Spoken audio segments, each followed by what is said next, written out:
Hello दोस्तों, channel पर आपका स्वागत है। राहु देवता तुला लगन या लिब्रा असेंडेंट के अष्टम भाव में क्या प्रभाव देंगे, दशांतर दशा में क्या होगा, क्या अतिरिक्त प्रभाव आएंगे जब हम राहु देव को अलग अलग डिग्रीज में यहाँ पर देखते हैं, और साथ ही उपाय और सावधानियां मैं कवर करूंगा।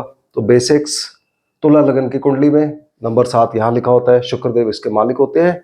शुक्र और राहु मित्र ग्रह कहलाए जाते हैं। राहु देवता अष्टम भाव में विराजमान है। नंबर 2 जहां लिखा है ये शुक्र देव की ही राशि है, तो राहु देवता अपनी मित्र राशि में कहलाएंगे। राहु देवता हम सब जानते हैं कि क्रूर ग्रह हैं, ज्यादातर लोगों को गलत प्रभाव देते हैं और गलत प्रभाव अचानक से आते हैं। ये एक छाया ग्रह कहलाए जाते हैं और भ्रम उत्पन्न करते हैं। 8वां भाव जो होता है, ये भाव भी कष्ट और पीड़ा का, रुकावटों का, हर तरह की प्रॉब्लम, तकलीफ, बीमारी इत्यादि ये सब राहु देव देंगे। साथ ही ये लड़ाई झगड़ा देंगे व्यक्ति को, कोर्ट केसेस, पुलिस केसेस इत्यादि हो सकते हैं। मगर यदि कुंडली के अंदर मंगल देवता 12वें भाव में विराजमान है, उस केस में राहु देव के खराब इफेक्ट बहुत हद तक खत्म हो जाते हैं। तो सबसे पहले हमें मंगल देव को देखना है कि यहां है कि नहीं है।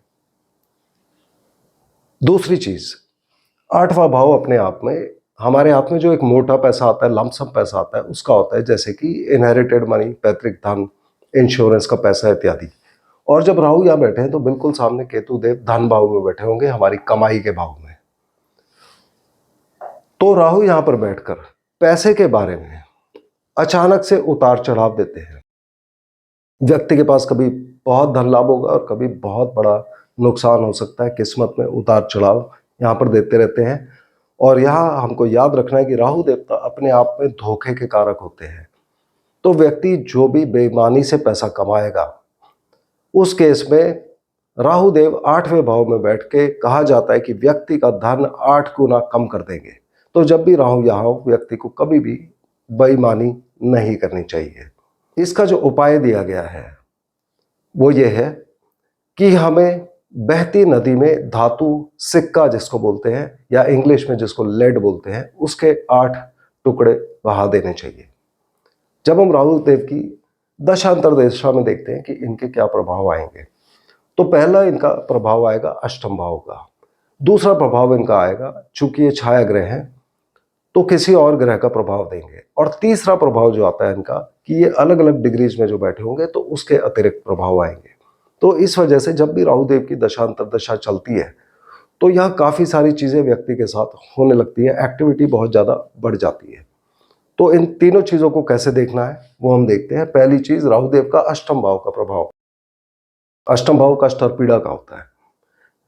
तो राहु देव यहाँ बैठकर व्यक्ति को कष्ट या पीड़ा के साथ जुड़ा हुआ पैसा दिलवा सकते हैं, जैसे कि इंश्योरेंस, ग्रेचुटी, पेंशन, बोनस, पैतृक धन, दहेज भी इसमें गिना जाता है।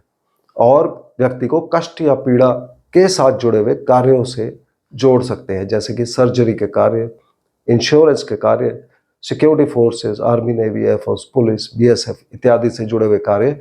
और साथ ही व्यक्ति को उद्योगपति भी बना सकते हैं, उद्योग के साथ व्यक्ति को जोड़ सकते हैं, मगर परेशानी ये देते रहेंगे। अब ये अष्टम भाव के प्रभाव राहु के की दशांतर दशा में आएंगे या नहीं आएंगे, ज्यादा आएंगे या कम आएंगे, उसके लिए हमने कुंडली में 3 भाव देखने हैं। कुंडली का लग्न देखिए और त्रिकोण भाव देखिए। यदि इन 3 भाव में कोई भी ग्रह 6 डिग्री 40 मिनट से लेकर 20 डिग्री के बीच में बैठा है, तब राहु देव की दशांतर दशा में इनके अष्टम भाव के प्रभाव जिनकी अभी बात की है, उनके आने की संभावना बहुत कम हो जाती है और अतिरिक्त प्रभाव आएंगे। अब चूंकि ये छाया ग्रह हैं कि तो किस दूसरे ग्रह की छाया देंगे या किस दूसरे ग्रह का अतिरिक्त प्रभाव अपनी अपनी दशांतर दशा में देंगे, उसके लिए देखिए कि राहु देव यहाँ पर किसके साथ युति बना रहे हैं। क्या कोई और ग्रह यहाँ राहु देव के पास बैठा है, और ये डिग्री में बहुत पास होने चाहिए। अगर 6, 7, 8 डिग्री से ज्यादा है तो रिजल्ट नहीं आएंगे। यदि कोई ग्रह यहाँ बैठा है राहु के साथ, तो राहु देव अपनी दशांतर दशा में इस ग्रह का रिजल्ट भी देंगे। दूसरी चीज, यदि किसी की युति ना हो तो आप दृष्टि चेक करिए। और हम सब जानते हैं कि सभी ग्रह अपनी 7वीं दृष्टि तो डालते ही हैं। तो जो भी ग्रह यहाँ बैठा होगा, सिवाय केतु के, क्योंकि केतु तो हर कंडीशन में यहाँ पर होंगे, केतु के अलावा कोई भी ग्रह यहाँ पर होगा, उसकी 7वीं दृष्टि राहु देव पर पड़ेगी। एक बार फिर दृष्टि डिग्री में बहुत क्लोज होनी चाहिए, यानी कि इस ग्रह की और राहु देव की डिग्री बहुत पास होनी चाहिए, तब इसका असर आएगा। इसके अतिरिक्त बृहस्पति, मंगल और शनि की अतिरिक्त दृष्टियां होती है। जैसे शनिदेव की तीसरी और 10वीं दृष्टि होती है, तो ये 3 दृष्टियां भी हमें चेक करनी चाहिए।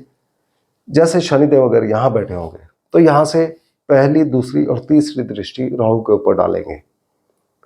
तब राहु अपनी दशांतर दशा में जो ग्रह उन पे दृष्टि डाल रहा है उसका असर भी देंगे। तो शनि की तीसरी और 10वीं दृष्टि हमें चेक करनी है। उसी तरह से मंगल देव की चौथी, 8वीं और बृहस्पति देव की 5वीं, 9वीं दृष्टि हमें चेक करनी चाहिए कि कहीं ये दृष्टि किसी ग्रह की राहु देव के ऊपर तो नहीं आ रही। अगर आ रही है तो उसका प्रभाव भी देंगे। और ये सब यदि युति और दृष्टि नहीं है तो उस केस में ये लग्नेश शुक्र देव का प्रभाव देंगे। तीसरी कंडीशन जो आती है अतिरिक्त प्रभाव में कि राहु देव यहां किस डिग्री में बैठे हैं तो किसका प्रभाव देंगे।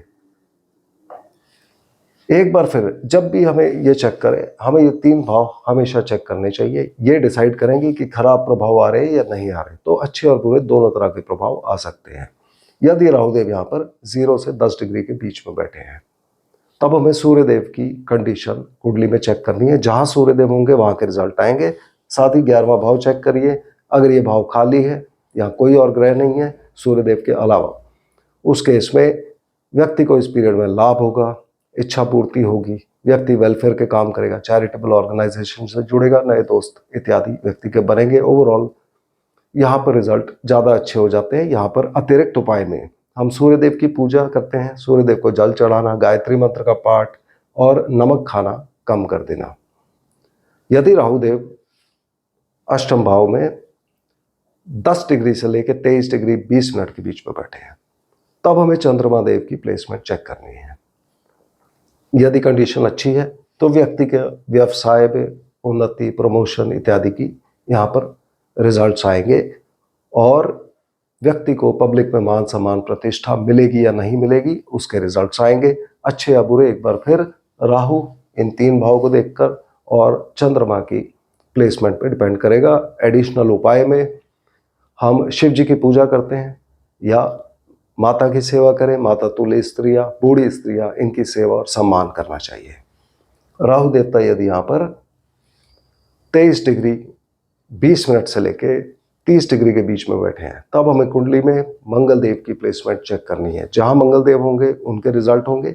साथ ही ये इस पीरियड में व्यक्ति को शादीशुदा जिंदगी और व्यापार संबंधी रिजल्ट देंगे, पार्टनरशिप, बिजनेस खास करके। और ये सब रिजल्ट एक बार फिर इस चीज पर निर्भर करेंगे कि राहु देवता की कंडीशन कैसी है और मंगल देवता की। अच्छे या बुरे दोनों तरह के रिजल्ट यहाँ आ सकते हैं। यहाँ पर अतिरिक्त उपाय में हमें हनुमान जी की पूजा करनी चाहिए। हनुमान जी के मंदिर जाएं मंगलवार को और छोटा मोटा दान 4-5 रुपए का करते रहें जितना आप कर सकते हैं। तो मुझे उम्मीद है कि आपको ये प्रभाव समझ आ गए होंगे। याद रखिए राहु देव की दशांतर दशा में चूंकि ये अतिरिक्त ग्रहों के इतने प्रभाव दे रहे हैं इसलिए इनके पीरियड में काफ़ी एक्टिविटी बढ़ जाती है। व्यक्ति की टेंशन बहुत ज़्यादा बढ़ जाती है, दिमाग लगातार घूमता रहता है, कोई ना कोई प्लानिंग करता रहता है।